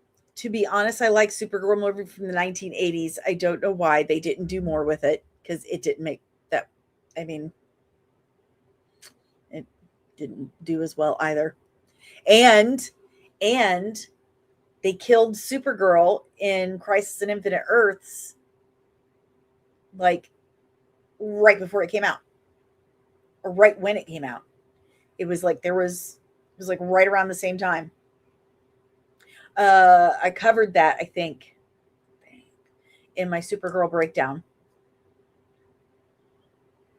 And so they were like, why would we? In their minds back then, it was like, what would be the point in making this film when this character is dead? We can't cross market. There's no cross pollination with it. A feminine approach that is twisted by current clickbait type content. Yeah. Hey, good morning, Marv Comics. Is it Marv Comics or Marv Comics? Remember the 80s and 90s women? We all do, right? They were women, and nowadays they suck. Excuse me. No blanket comments. No blanket comments. Because I don't suck. I am here for you. I know several women who do not suck. We are awesome. Yeah. Not all of us. No blanket. No blanket. Because there's some of us who are still pretty fucking dope.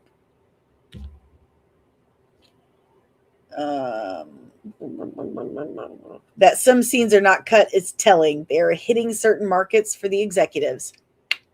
Exactly. Box checking at its finest. Creatives aren't making major Hollywood films anymore. Studio executives are. Independent. What? Mike Has Bad Knees has gifted five comics and memberships. Holy shnikes. Thank you so much, Mike Has Bad Knees. Oh my gosh, 5 people have just joined. Receiving incoming transmission. Receiving incoming transmission. Nerdling Army clearance approved. Access granted. Welcome, nerdlings. Thank you so much, Mike. That's amazing. I appreciate you so much. That's incredible. Thank you. Thank you, thank you, thank you. So guess you know the toxic fans, Danny. There's no accountability. No accountability in Hollywood.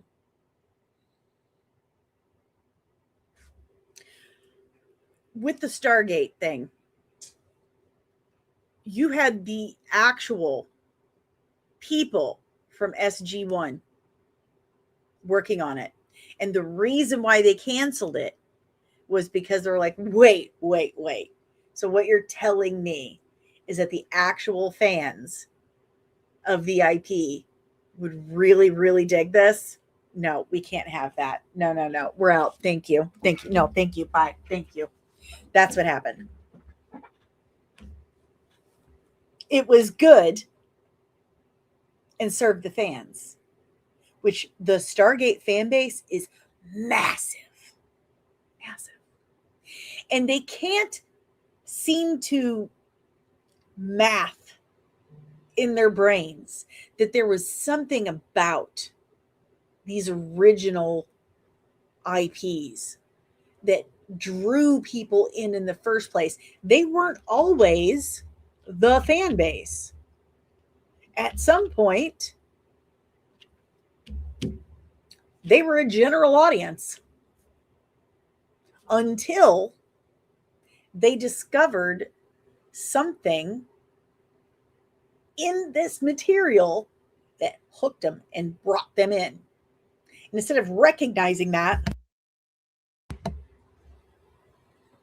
and marketing that, they want to get rid of it for this new elusive modern audience that does not exist.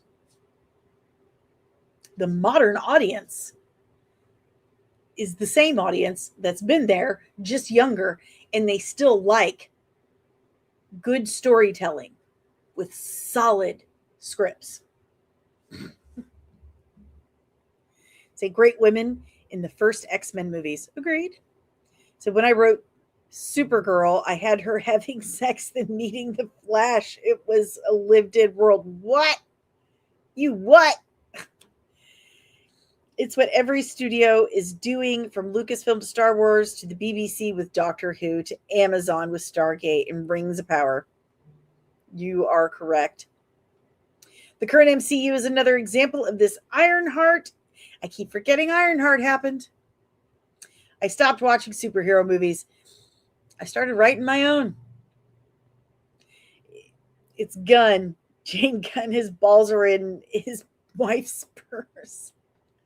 Night and day difference between Supergirl marketing and the excitement for Spider-Man 4. Those tickets are sold out almost instantly. Almost instantly. I would love to go see it. I don't think I can get tickets. I mean, I still have to drive like 45 minutes, I think, since our local theater shut down. But yeah, tickets sold out. No character growth. You're right. None. No character growth other than I'm ready to go home now. None. Just like the sequel trilogy. So I have films I enjoy and I know they are trash. People have a hard time just being straight with themselves. So it breaks the immersion, and once it's broken, it's hard to come back. Thank you, Mike. Thank you. Exactly. And thank you again for the 5 memberships. So Disney is pooping on another beloved team. Oh, so many comments. You guys are amazing today. So what you're saying is that Supergirl and his dog's relationship may be deeper than we thought. Oh, so many comments. You guys are the best. Because the movie bombed. It had a lot of issues with the 80s movie. No Christopher Reeve involvement. The Crisis comic came out. Supergirl's death. Yeah. Look at that. Look at me knowing what I'm talking about. Huh? Huh? Ah. Not bad, eh? So yeah, my theater nearly sold out for Spider-Man. Yeah. Let them ruin Stargate. 1,000 new YouTube channels will be made trashing it. I don't think, listen, what they wrote was good. It was good enough that they were like, yeah, but this is something that the fans are going to love. And we need something that's going to like really appeal to the modern audience. Do you know what I mean? And Martin and Joe were like, I really don't. Because what's the modern audience?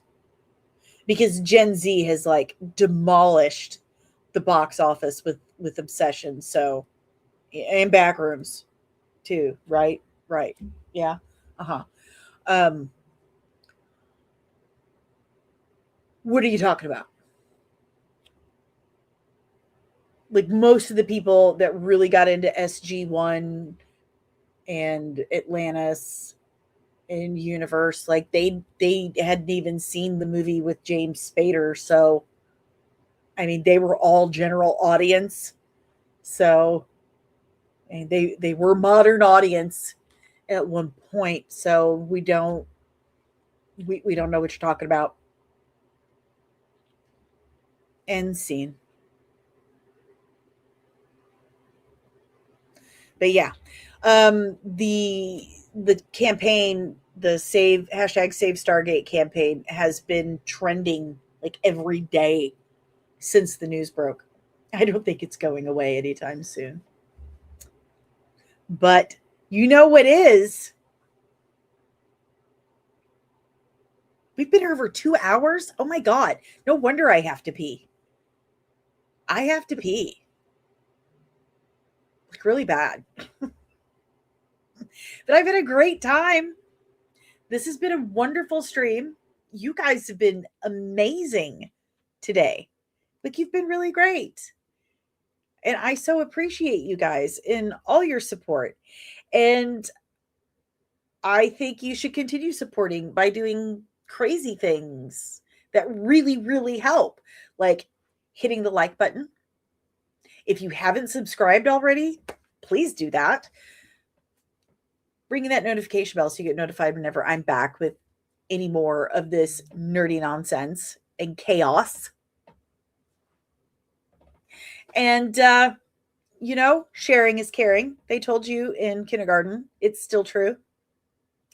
But this love is also transactional. That's right. So if you don't mind, you can join as a member. You can join the Nerdling Army as a member, and you get fun stuff like you get early access to all of my pre-recorded drops. You get your own emojis and stickers. You get occasional, which we're doing next week on Tuesday, members only streams.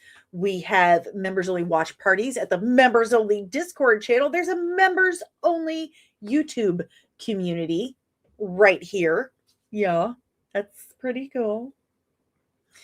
And you get preferential treatment in the chat. I will address you by your rank. That's right. I love my members. You guys are the best. So that's one way. The super chats, super stickers, and all that are super appreciated. I super love them. They really help me keep the channel going. And if those don't float your boat, that's fine. There's other ways to help support the channel, like the QR code that you see on the screen that takes you to buymeacoffee.com/comics and MUA, where you can chip in as little or as much as you like. And that too also literally helps me keep the lights on here. If you would like to help support the comic book, I mean, you can specify and say, hey, this tip right here, that's for Veiled Legacy. Please send it that way. Or you can just go on over to that ticker that's going across your screen and you can pre-order your own copy of Veiled Legacy Book 1 Midwest Gothic today for as little as $10, or you can just back the campaign for as little as $1 right there at fundmycomic.com/campaign/952/Veiled Legacy. It's about a rural Midwestern family's act of kindness going horribly wrong and turning into a supernatural home invasion, leaving Emma Hogan to survive the night alone while her twin brother Jimmy has to race against the clock to save his family from forces unknown before they are lost forever. You've got vampires, you've got possible Greek mythology, and maybe a bunch of James Bond gadgetry in a weaponized prosthetic leg. Bunch of really cool shit. I'm just saying. You've got horror, action, and actual family drama. So check that out over at Fund My Comic right now. You can also support the comic. You can't get a copy of the comic, but you can support it over at patreon.com/comics. And we have 4 different tiers starting as little as $3 a month. And you get all the behind the scenes action of what is going on right now, from all the rough sketches to line work to the full color pages before anyone else gets to see the pages. It's all over on patreon.com/comics. And it's the only place where you can exclusively get Veiled Legacy merch. And you get that every 3 months for the first year of your membership. So check it out. Patreon.com/comics. And I have a lot of videos on there too, because I do vlogs, weekly vlogs that let you know what's going on. So go check that out if you don't mind. Get yourself your own official comics and mug at the link right here. There is our official merch store here on YouTube. Just scroll on over to where it says store, or you could also just go to comicsandcosmetics.etsy.com. There's 2 different choices there for you. So there's hundreds of nerdy designs created by yours truly, inspired by all of your nerdy favorites. So you can get something nice, something that you're like, hey, this really speaks to the things I like, while also supporting the channel at the same time. I even have an Amazon store where you can buy Rippaverse comics. Did you know that? Did you know that? I sell Rippaverse comics at my Amazon storefront. Yeah, I do that. And I have podcasting equipment, skincare, cosmetics, special effects, household goods, recommended reads, recommended movies, series, all of it. Like anything fun, nerdy stuff. So there's actually like collectibles and toys and everything all there on my Amazon storefront. So stuff I love, I've put it all right there for you. And I've organized it, I think, pretty well. So if you're just there for Rippaverse books and comics, it just Rippaverse. Everything that Rippaverse has available on Amazon is right there on my storefront. So go check that out. This podcast is powered by the Red 5 Network. We are a collective of exclusively nerdy podcasters and content creators here to educate and entertain you. So if you like this podcast, chances are you're going to love more of what the Red 5 Network has to offer you. So go check out red5.bio.link today to discover more of your Red 5 family of podcasts. Everything I have told you about can be found on my website, comics-and.com, and I have updated it. The website is updated. So go check it out and tell me what you think. Please. I'd really love to hear what you think, because I worked hard on that. I sure did. I sure did. Geronimo! All right, guys. That is all I have for you today. I hope you have a lovely and nerdy afternoon. And I will see you tomorrow for Plot Holes and Payoffs with my Twinkie, Miss Carol Brown, while we discuss the 1998 Hallmark and sci-fi series, fantasy series, Merlin, starring Sam Neill and Isabella Rossellini. I'm so stoked. You know, I love fantasy. I love 90s sci-fi. Oh my God. Oh my God. So excited. All right, guys, you have a lovely, lovely afternoon. I'm off to 450 BCE Piraeus, Greece again. Laters. This is my veil legacy. Blood on the threshold, fire in me. Sunlight cuts, but I don't break. You took my past, I'll take your fate. I lost everything that night, but I'm still standing on my feet. You made me into something strong. Now you answer to me.